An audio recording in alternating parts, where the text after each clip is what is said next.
Hello everyone, this is Insta. Welcome back to my Season 9 Game of Thrones fanfiction. We are on episode 8, which I have called The Dragon versus the Wolf Part 1. Yes, I'm actually going that route. There will be 2 episodes in this season that will be one being part 1 and one being part 2. I guess you can guess which one will be part 2. Anyway, we are here. Right before I start off, I'd like to apologize for uploading one day later. That's because some complications came up, and I'm not going to dive into any of those. So here I'm okay, one day late. I'm sorry for that. But as we said, last episode, episode 7, Reign ended with the breaking of House Starkgaryen. Jon and Daenerys have gotten into serious conflicts. There was this intense fight, verbal fight in the throne room where Daenerys, officially made Jon an outsider. Discarding him from her house. While doing so, Theon, Gendry, and several other people joined Jon's side, while of course other people such as Brienne and Jaime remained on Daenerys' side. Meanwhile, Tyrion and Varys being captives of Daenerys because Daenerys had bribed some of Varys' little birds who caught him trying to poison Daenerys. So a lot of shit's going down. Daario is also still in the fold, of course, being on Daenerys' side. So this is really where the main big conflict is going down. So we just jump right into this. Episode 8, The Dragon vs. the Wolf, Part 1, which, by the way, will take around 88 minutes, which is the longest episode we have ever had of Game of Thrones up until now. Alright, let's do this. King's Landing. Daenerys goes to Drogon, but she doesn't cry or anything. She's completely emotionless. Jon and his army set up camp not so far away from King's Landing. He stands in his main tent together with Theon, Gendry, and his other bannermen. Not so long after, Daenerys meets the Civil Council with Brienne and Jaime. Brienne hands Daenerys a letter in which Jon and his army order Daenerys to stand down from the throne within 3 days. The Civil Council is furious at Daenerys and strongly suggests that she would do so, since her acts of war have brought nothing else but death and destruction. Daenerys threatens them, however, by saying that if they turn their back on them, that they will be thrown into dungeons as well. Brienne swears loyalty again to Daenerys, but Jaime clearly has struggles. He goes to Jon's camp afterwards, telling him that Daenerys won't be surrendering. Jon gives Jaime a choice by offering him to join his cause. Jaime says that he has already betrayed the ruler he once served and that he feels like he can't do it again.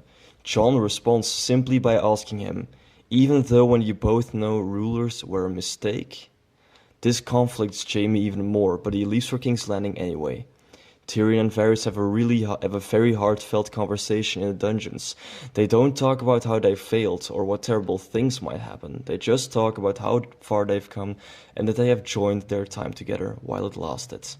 Tyrion is visited by Jaime, who tells him that Jon came to the Red Keep the day before and that war is most likely to soon happen. Then he takes them to their trial in the throne room. As they both enter, Tyrion notices how there aren't as many bannermen as last time. Jaime has a moment alone with Daenerys to who he pleads to show mercy to Tyrion since he hasn't done anything in the matter. The trial begins as Daenerys asks Varys to explain the motivations of his actions. He decides not to hold back and tells everyone in the room that a year ago she pleaded to become a queen like there has never been one before, a ruler who would act in the people's interest instead of only her own, a ruler who would break the wheel. But during the past few weeks she has betrayed herself and set fire to the reign that she had so successfully started. Varys claims that he will always fight for the realm, and the best choice for the realm now is not Daenerys, but Jon. Afterwards, Tyrion tells the queen that he knew of Varys' plans, but that he never had any intention of going along with it. Daenerys confronts him by saying that he also chose not to tell her, making him guilty all the same. She officially sentences both Varys and Tyrion to die. Jaime visits Daenerys afterwards and tells her that if she kills them, no one in the city will follow her anymore. Daenerys is still stubborn, saying that no one in the city was fully following her to begin with. An argument starts between them, leading to Jaime respectfully resigning as Master of War. Before Daenerys can say anything about it, Jaime walks away. Jaime readies his horse outside, but is confronted by Brienne, who begs him to stay and not to leave them. Jaime tries to convince Brienne to come along with him, and that they both know that Jon is the only way that House Starkgaryen can survive. Brienne again tells him that she made an oath as commander of the Queen's Guard, and that she can't break it. They both have an emotional farewell, and Jaime rides off to Jon's camp. He arrives there and swears his allegiance towards Jon. After a short discussion, he is accepted and welcomed. In the city, public announcements are being made about the execution of Varys and Tyrion, causing for even more uproar amongst the citizens. Edric, who is still in the city, hears of this and decides to warn his half-brother and the rest. He has heard that Jon and his bannermen have set up camp not too far from the city, and that's where he goes. He arrives and tells them the news. Jon wants to do something to prevent the execution from happening, but Theon makes a statement that it's impossible to do something. They need to find someone who can easily blend in with the commoners, so that he or she can get close enough to stop it from happening. Jaime mentions that he might know someone, and goes to Bronn, who also came along with Jon's forces. They both have a walk while Jaime tries to persuade him to stop the execution from happening. After promising a nice reward, Bronn accepts. He is taken to the main tent where the plan is explained. None of the bannermen can enter the city since they are easily recognized. Bronn and some other men can easily sneak in since he officially isn't part of their armies. He is to make it to the city square where the execution takes place, go to a vantage point and take out the executioner. Presumably chaos will erupt, Tyrion and Varys will be freed by the other men, and they can all escape as thousands of citizens will be running everywhere, making it easy for them to escape. Daenerys meets the civil council again and orders them to spread the word that a new reign will soon begin, the reign of House Starkgaryen, as it always should have been. The council finds this a drastic action, but they are forced to make it official as Daenerys threats everyone who might oppose the idea. Ravens are sent to all corners of Westeros and Essos that House Starkgaryen is no more, and House Starkgaryen has claimed the throne. All the great houses are invited to come to King's Landing to witness the official start of the Targaryen reign. Everyone who doesn't come will be named an enemy of the crown. That night, Daenerys is visited by Daario. They have a conversation about that she has finally gotten what she always wanted. Daario slightly tries to confront her with the fact that she isn't who she used to be anymore, but he knows that he's treading dangerous grounds by doing so. Daenerys names him the new Master of War since Jaime has deserted her. Daario accepts this and once again points out that he will always fight for her. They continue their chat and this eventually results in both of them getting intimate. Next morning, Daenerys visits her council again, along with Brienne and Daario. They establish a new order by trying to persuade Dorne and the Vale to join their army. Daenerys wants all of the City Watch and Unsullied soldiers to be there during the public execution. Brienne and Daario will see to it. Later that day, hundreds of citizens are heading towards the city square where it all will happen. Bronn and several other men who are in disguise succeed in getting into the city and head to the square too. Jon tells Jaime, Gendry, Theon and the others to keep their men on standby in case things will get out of hand. In the dungeons, Tyrion and Varys have one last nice conversation. They get escorted out by the guards towards the square. Daenerys arrives with Drogon to once again use fear to keep the citizens in tone. The entire City Watch and all of the Unsullied have their weapons ready to keep the citizens at a distance. Daenerys holds a speech and announces the execution, telling everyone that this will be the fate of to all those who dared to threaten the Queen. Despite massive protests from the citizens, everything goes according to plan. Bronn tells his men to get into position as he makes his way to the roof of a building overlooking the square. Varys gets pointed out first, while telling Tyrion that since he has only watched how Varys plotted against her, now he can watch him die as well. Bronn tries to get to his position, but there are so many people in his way and he badly gets delayed. Varys stands in front of Drogon as he looks Tyrion in the eyes. Tyrion gives him a confronting look in return. Bronn is pushing people to the side in order for him to get to his position, but he's too late as Varys is burned to death by Drogon. As Varys' ashes scatter around, Tyrion is pushed to the same spot. Bronn climbs on a ladder to the roof of his building as fast as he can. He runs to the side of the roof and draws his crossbow that he has been hiding. He aims it at Drogon as Drogon himself is about to kill Tyrion. Suddenly, another arrow is shot from another place, right before Bronn wanted to shoot his crossbow. The arrow passes Drogon and instead hits Daenerys right in her chest. As Daenerys collapses on the ground, Drogon starts to wreck the entire place in anger. Chaos erupts as Bronn still stands with his crossbow, mesmerized by what just happened. Several guards notice him and mistake him for the killer. They start firing arrows at him as Bronn hurries himself from the roof. Tyrion is freed from his ropes by Bronn's men, and they all get out of there as fast as they can. Drogon stands next to Daenerys, who dies of her wounds. He sniffs his dead mother and starts to cry. Then, however, he looks back at all the people and soldiers running around and starts to unleash fire on them. Everyone runs away as fast as they can. Several soldiers try to kill Drogon with their spears and arrows, but Drogon is too big and powerful. He only gets wounded a little bit. Hundreds of people die horribly as Drogon destroys the entire city square. Bronn catches up with Tyrion and his men and run through all the chaos out of the city.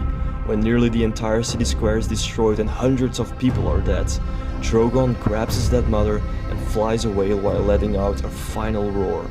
Outside, Jon and the rest can hear the chaos and see Drogon flying away. The gates are opened and Jon and his men all swarm through.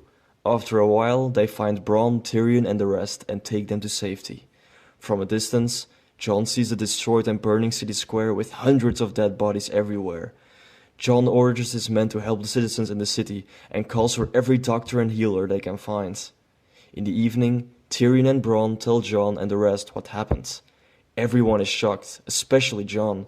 The destruction is terrible and many lives are lost, including Varys. Bronn is asked if he knows who fired the arrow, but he doesn't. Some men rejoice, however, because now the queen is dead. Jon officially becomes the ruler of House Starkgaryen and king of the Seven Kingdoms. Jon needs a moment alone, however, and takes a walk along the shores. He contemplates everything that has happened and starts to cry. We see how Jon's military camp has grown in size since more people have gathered. The Iron Fleet still rests in Blackwater Bay. Brienne arrives at the camp of Jon and is met by Jaime, who welcomes her. Brienne feels like she has failed once again, but Jaime comforts her, telling her that Daenerys is the one who failed herself. Meanwhile, Drogon flies over forests and rivers and even the narrow sea, all the way to Essos. He eventually arrives in Valyria, where he lands near a huge temple in ruins. He places Daenerys on a stone table. Drogon starts to breathe fire around the temple, which ignites a chain reaction that sets multiple trenches and statues on fire, in what appears to be some kind of ancestral ceremony. As fire rages everywhere, Drogon gives the loudest and mightiest roars the world has ever heard, that even causes the very ground to shake and shiver. Suddenly, the ground collapses and the temple sinks away in what appears to be a cave that was buried deep below the surface. As fire rages around the stone table on which Daenerys lies, Drogon hangs over her and lets some of his blood, due to a wound from when he was attacked, drip on her. Drogon roars again, which leads to several other roars being sounded from beneath. Suddenly, out of the cave come flying dozens and dozens of other dragons who had been dormant all this time, now finally awakened by Drogon. As the entire sky is being filled with dragons, Daenerys suddenly awakes, with eyes as red as fire. Alright guys, that was episode 8, The Dragon vs. the Wolf part 1. The most intense, action-packed and insane episodes up until now, I think. A lot of things happen here, mainly of course, seeing how the fight between Jon and Daenerys is. But then the main thing happening, of course, in this episode really was the trial of Tyrion and Varys, resulting in Varys sadly getting killed, much also like he did in the original season 8 of Game of Thrones. However, I thought that it would be a huge twist if when Bronn was actually on his sniping position, if I can call it like that, that suddenly a random other arrow from some other person fires and actually kills Daenerys, kind of out of nowhere, which I think was very unexpected. Because, this whole thing has been building up, and, the dragon versus the wolf, I mean, everyone pretty much guesses what that means. But however, Daenerys gets killed off, and not even at the end of the episodes. So I thought that was a nice twist. Drogon, of course, completely loses it and wrecks the entire place, but then flies off with Daenerys. Also, like he did in episode 6 of the original season 8. Then the aftermath really was, Jon sort of, not really, but sort of taking over. Other men also, such as Brienne, also all coming over to him because, what's left to fight for. John orders all of his men to take care of the wounded of King's Landing because a lot of people died. But I think the main thing that sticks out is that ending where Drogon goes to Valyria and pretty much revives Daenerys, but while doing that also pretty much awakening dozens and dozens of dragons who had been dormant inside a cave. So what is happening right now? So you might be thinking, what the hell is going to happen in episode 9? Well, guys, I can only say it is going... Yeah, I'm not going to say anything. You'll just have to wait until tomorrow. Alright, guys? That was episode 8. See you tomorrow for The Dragon versus the Wolf Part 2. Thank you.